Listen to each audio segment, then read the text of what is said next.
যে সংবিধানটি ৭২ সালে প্রণীত হয়েছে এটি মুক্তিযুদ্ধের ফসল। সাধারণ মানুষের আশা আকাঙ্ক্ষার প্রতিফলন সেখানে ঘটেছে। ঘটনাচক্রে আওয়ামী লীগ সেখানে ছিল, এটাকে আমি আওয়ামী লীগের সংবিধান মনে করি না। সুতরাং যেই সংবিধান এখনো বিদ্যমান, এই সংসদ প্রত্যেকটি রাজনৈতিক দল এসে সংশোধন করেছে।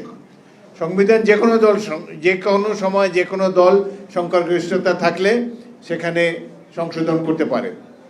বর্তমান সরকার একটি জুলাই সনদ বিভিন্ন রাজনৈতিক দলে পাঠিয়েছে, আমাদের কাছেও পাঠিয়েছে। সেখানে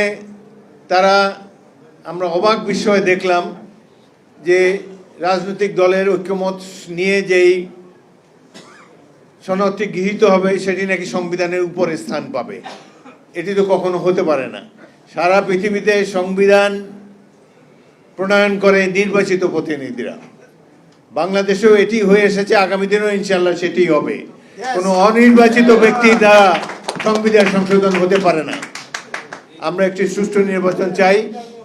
অন্তর্বর্তীকালীন সরকারের অধীনে আশা করি সুষ্ঠু নির্বাচন পাব এবং সেখানে নির্বাচিত প্রতিনিধিরাই ঠিক করবে বাংলাদেশের সংবিধান কেমন হবে। আওয়ামী লীগ আরেকটা জিনিস শিখিয়ে দিয়ে গেছে, স্বাধীনতার সপক্ষ শক্তি। তারা হলো স্বাধীনতার সপক্ষ শক্তি, বাকি সব হলো বিপক্ষ শক্তি। আমরা সব বিপক্ষ শক্তি যারা আওয়ামী লীগ করে না। অথচ এই দল কিন্তু স্বাধীনতা চায় নাই। তার প্রমাণ তো তাজউদ্দিন আহমেদই তার বইতে লিখে গিয়েছে। সুতরাং এই যে একটা বাটপারি জনগণের সাথে স্বাধীনতা না চেয়েও স্বাধীনতার সপক্ষ শক্তি তারা গঠন করেছে। সুতরাং এরাই জনগণ যেন মনে না করে যে ৭২-এর সংবিধান তাদের সংবিধান। এটি মুক্তিযুদ্ধের সংবিধান, মুক্তিযুদ্ধের দলিল, সাধারণ মানুষের আশা আকাঙ্ক্ষার প্রতিফলন সেখানে ঘটেছে। এটি পরিবর্তন নিশ্চয়ই করা যাবে, ভবিষ্যতে করা যাবে, কিন্তু সংবিধান ছুঁড়ে ফেলার কোনো প্রয়োজনীয়তা নাই। বাংলাদেশের পরিস্থিতি সম্পর্কে আমাদের মুক্তিযোদ্ধাদেরকে সজাগ থাকতে হবে। আরেকটি কথা, অদ্ভুত এক রাজনৈতিক দল, তারা শুধু যে 1971 সালে স্বাধীনতা যুদ্ধে বিরোধিতা করছে তাই নয়, 1947 সালে পাকিস্তান প্রতিষ্ঠারও বিরোধিতা করেছে। এই দল এখন জনগণের মালিক মুক্তার হয়ে বসতে চায়। তারা ইতিমধ্যেই উপলব্ধি করেছে যে নির্বাচনে তাদের কোনো সুযোগ নাই, জনগণ তাদেরকে ভোট দিবে না। তাদের এখন একমাত্র চেষ্টা হলো বিএনপি ঠেকাও, বিএনপি যেন রাষ্ট্র ক্ষমতায় না আসতে পারে। সুতরাং নির্বাচনী আর দরকার নেই। নির্বাচনকে বিলম্বিত করার জন্য তারা অক্লান্ত পরিশ্রম করে যাচ্ছেন। বাংলাদেশকে নিয়ে অনেক হেলাফেলা করা হচ্ছে, বাংলাদেশকে নিয়ে আন্তর্জাতিক ষড়যন্ত্র চলছে।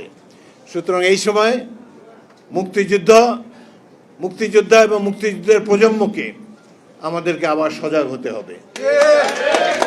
অনেকেরই পক্ষকেশ, দাড়ি, টুপি, কিন্তু ট্রেনিং তো জমা দেন নাই আপনারা।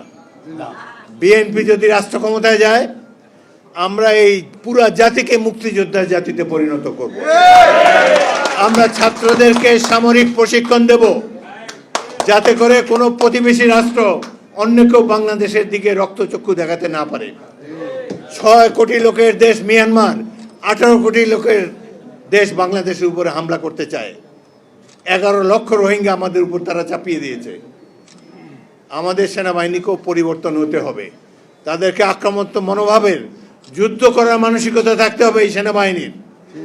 কেবলমাত্র ব্রিজ বানাবে আর রাস্তাঘাটে কারফিউ বলবৎ করবে, এই ধরনের সেনাবাহিনীর প্রয়োজন নাই।